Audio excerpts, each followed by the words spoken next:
எப்படி இந்த 5 கிலோ அரிசி நானே காய வச்சு, நானே அரைச்சி, நானே பாவு கிண்டி அதிரசத்துக்கு மாவு வந்து ரெடி பண்ணுமான்னு சொல்லிட்டு நினச்சிட்டே இருந்தேங்க.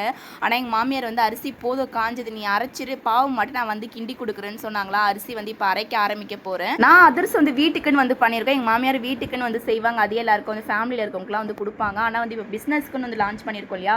நான் எவ்வளோ நேரம் இதை வந்து அரைச்சி சலிச்சு மறுபடியும் வந்து அரைச்சி எடுக்கணும். ஏன்னா வந்து அரிசி வந்து ஒரே செகண்டில் எல்லாமே அரைஞ்சிடாது இல்லையா. நம்ம சலிக்கணும். மிஷினில் கொடுத்து அரைச்சிட்டோம்னா வந்து ஃபுல்லாக வேலை முடிஞ்சிடும்னு நினச்சேன். ஆனால் எங்கள் மாமியார் வந்து வீட்டில் தான் அரைக்கணும், மிக்சிலேயே அரை, அப்போ தான் நல்லாயிருக்கும், அது வந்து நம்ம பார்த்து ஒன்று ஒன்று அரைக்கலாம்னு சொல்லிட்டு சொன்னாங்க. பெரியவங்க சொன்னால் கரெக்டாக இருக்கும் இல்லைங்களா. அதனால மிக்சிலேயே அரைக்க ஆரம்பிச்சிட்டேன். மிக்சியில் அரைக்கிறதுக்கே நீ இப்படி சொல்கிறியா, அப்போல்லாம் எங்கள் மாமியார் ஏதோ உரலில் கொடுத்து அதில் வந்து செய்யணும்னு சொல்லுவாங்க, இதே ஒன்றால் முடியலையா எங்கள் மாமியார் வர கேட்டாங்க. ஆனால் எங்கள் மாமியார் சொன்னது கரெக்டு தாங்க. ஏன்னா இப்போ யாருமே வேலை பார்க்காத அளவுக்கு வந்து எல்லா மிஷினுமே வந்து கண்டுபிடிச்சிட்டாங்க. எல்லாத்துக்குமே மிஷின் வந்து இருக்குது.